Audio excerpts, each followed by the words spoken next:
My name is Peggy Baki, and at the moment I am director of the Children's Garden here at our church. I've been attending this church since my children were little, and they attended Sunday school here, where I was a Sunday school teacher, and my husband and I were married here in the church. He became a session member and I a deacon. And then we got this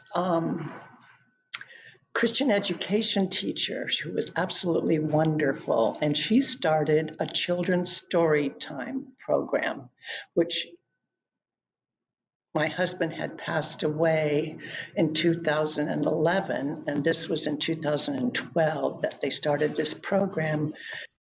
And of course, I was grieving and depressed, and she invited me to help them with this storytime program, which I was happy to because I love children and working with them. So the storytime program was a huge success. We had 35 children here once a week, and we did crafts and music. And after 2 years, we asked, the church used to have a play school here. And they utilized the playground behind the church, in the backyard of the church. And when they left the church, it became just abandoned, and weeds and what have you, nothing but weeds and what have you. And so we asked the session if we could use that backyard, which is all fenced in, to start a garden. And they said, sure. So to our delight, we started this garden. Our first planting was carrots. As I was out surveying the ground, something told me to make a big heart in the center. So I drew this giant heart in the center of the garden, and that became eventually our children's floral garden, where we plant nothing but flowers. And we planted a cross and a crown of thorns to signify the story of Jesus. And eventually each child received a little circle or square plot inside this heart where they planted their favorite flower. And so we have their flowers surrounding the heart, the cross in the center, and then we have vegetable beds around the outside. And today, you know, we just meet once a month. Most of our children have outgrown us. One of our girls got a scholarship and is attending Berkeley at this time, which we're very proud of her. And we are down to about 9 or 10 kids now that come regularly. But we've harvested watermelons, carrots. One of our successful programs was harvesting yams and sweet potatoes. Oh, that was so much fun. We ended up digging up a whole wheelbarrow full of yams, which each person that came to church the next day received a yam from our garden. So we share, and we just recently harvested our grapes. I'm still waiting for some kids to get up here to harvest some carrots. I've lived in our desert here for over 60 years, went to high school here. Trial and error with plants is something else. And when I retired from my dental office where I worked for 32 years, I needed something to do.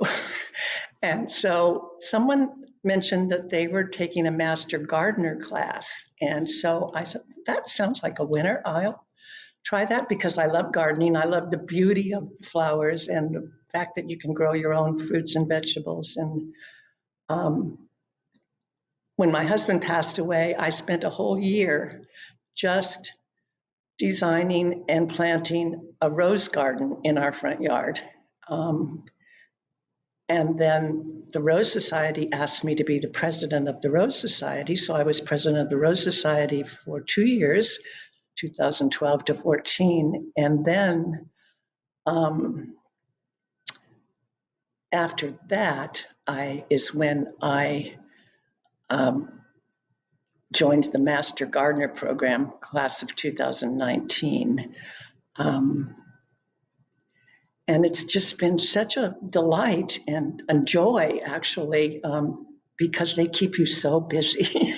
Recently, we invited a Girl Scout troop to come to our garden and join us in planting and earning their garden badges. So they came, there were 10 or 12 of them, and we let them harvest some sunflower seeds from our giant mammoth sunflower that was ready. And then they planted those seeds, and they also planted some nasturtium seeds, and just enjoyed a delightful afternoon here in our garden. I try to teach each time they come a Bible verse, and we've adapted a song that's our theme.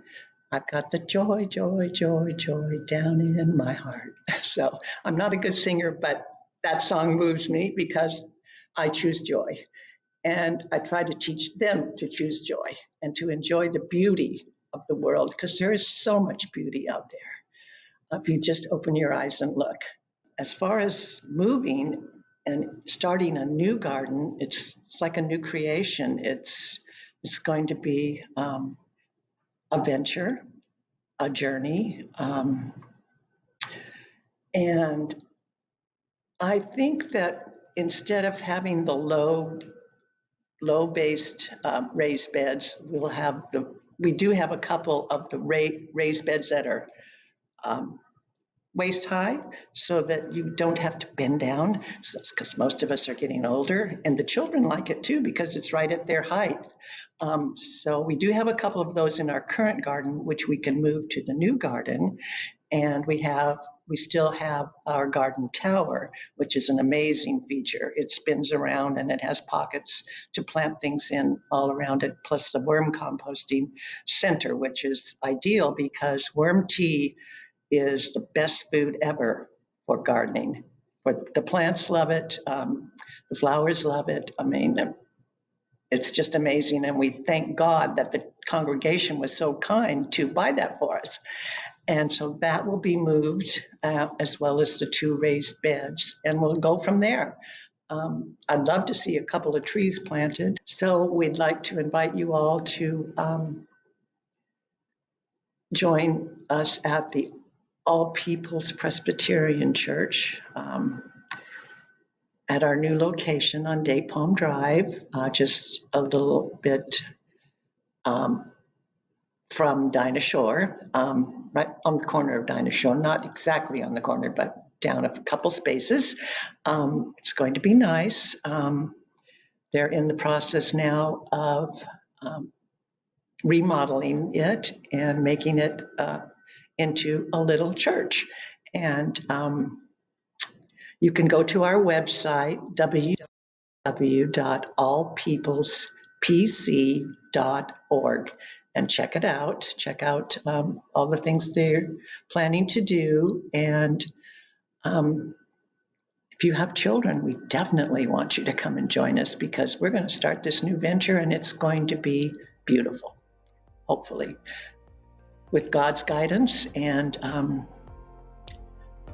support from our congregation. We will make it another beautiful garden.